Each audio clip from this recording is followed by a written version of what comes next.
Hello everyone and welcome in to Civilization 6 first look at Ethiopia. If you're on Twitch, we just finished our look at the patch notes for this upcoming update, which looked awesome.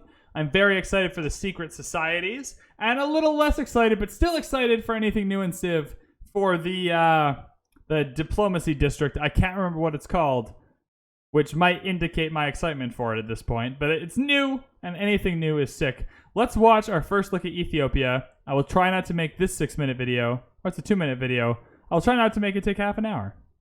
Menelik II leads Ethiopia in Sid Meier's Civilization 6. How many seconds are there in this game? There's Pedro II. There's someone else II. Pedro? Who is it? Oh, in Spain. Who's in Spain? Pedro's Brazil II. Philip II in Spain. Menelik II. Any more seconds? Alright, Civ 4 had some seconds. Best remembered for fighting off European powers, modernizing the nation, and ending slavery, Menelik established Ethiopia as a bastion against colonialism. Alright, you go, Ethiopia's unique ability is called Oxuomite Legacy. Its cities earn extra faith from resources, boosted even further when international trade routes originate from resource-rich cities. The empire can... Okay. Again, abundant resources turning up for this guy. I like that. I like that. That's just, okay, what I like about abilities are when they're just good.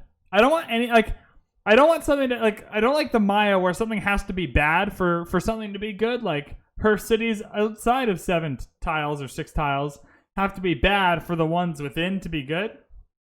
I like this because it's good. It's just, if you have resources and you're sending trade routes from those resource-rich cities, you get something. You don't, get a negative effect from sending trade routes from cities that don't have resources, right?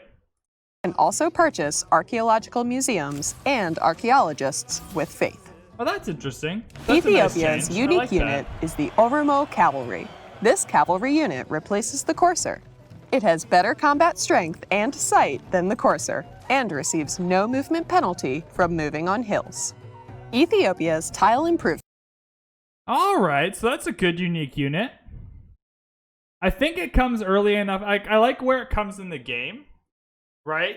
I like that it comes, immediately I was like, oh, another cavalry, another unique cavalry. But this comes early enough in the game that I think it's useful. Again, hills are, it's the reason why I take the promotion on the scout all the time for hills. Hills are pretty abundant throughout most of the map. There's not a lot of extended flatlands that aren't deserts in a lot of games. And so that's a good unique unit. I'm all for good unique units. I like this Civ so far. 2 things that are just good.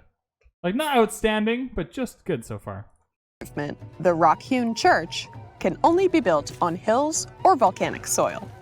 And multiple churches can't be built adjacent to each other. Gotcha. It provides faith and extra faith. 6 faith. Provides faith and extra faith from adjacent mountains and hills. That's awesome. Can these be killed by a volcanic eruption?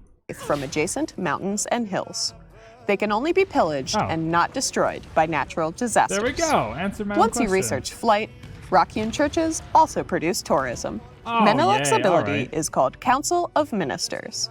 He gets extra culture and science based on his faith output in cities founded on hills. His units also get extra combat strength. So this guy loves hills, man. I'm so into this Civ already. Yeah, Petra for the win. I'm so into this. Everything about this is just fun to me. When fighting on hills. Ethiopia's focus is on a defensive, religious, and culture-centered game. Religion and Claim culture, hill tiles early for your cities. The Council of Ministers ability can keep Ethiopia well-rounded, even as you try to maximize the amount of faith you are producing.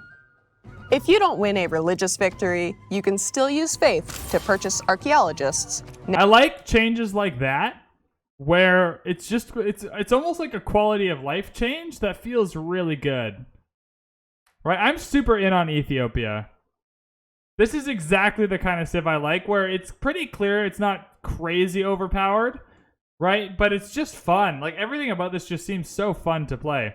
Also, I say that, man, you can win. What did we just won a deity religion game in 140 turns. If you get going on faith, you can pretty easily just win the game. This is great. I love this. Naturalists, or even rock bands later in the game, keeping a culture victory within reach. Pair this with the Void Slingers. Will you for pure resist the faith-based. powers that come at you from afar? Yeah. How will you lead Ethiopia in Sid Meier's Civilization 6? I will lead them by marrying a hill. And from that marriage, sprouting more hills. And then continuing to build cities on those hills so I can spread my faith along the hills, and then we shall win. I love this. Everything about this is great. Everything about this is fun. There's no need for a huge breakdown. This 2-minute video is like a 6-minute YouTube video. That's awesome. I'm very excited for this. Like B+, A tier. B+. The only reason I think I'm rating it super high, just on my initial impression, is because faith games are super easy to win once you get in control of them. Right? It's not like culture where people can just kind of come back at any time or surprise you or sneak up on you.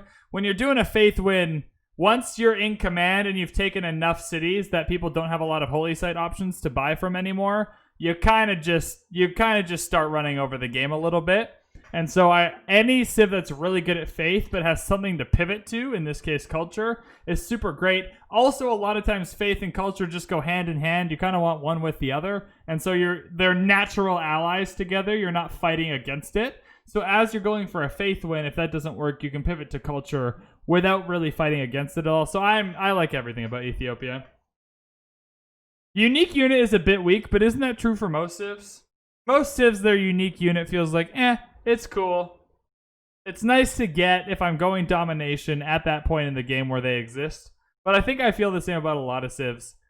They're better than the units they replace, but aren't like, game breaking or anything. I like this. I'm super happy with this. If you enjoyed this video, in the description below, links to Twitch, Twitter, and Discord. Like and subscribe button all around. I'm really excited for this civ. We will be playing him Friday night next week, 1 week from today. We will be hands-on with Ethiopia, and it's going to be sick. See you all there. Thank you so much for watching. We'll see you in the next one.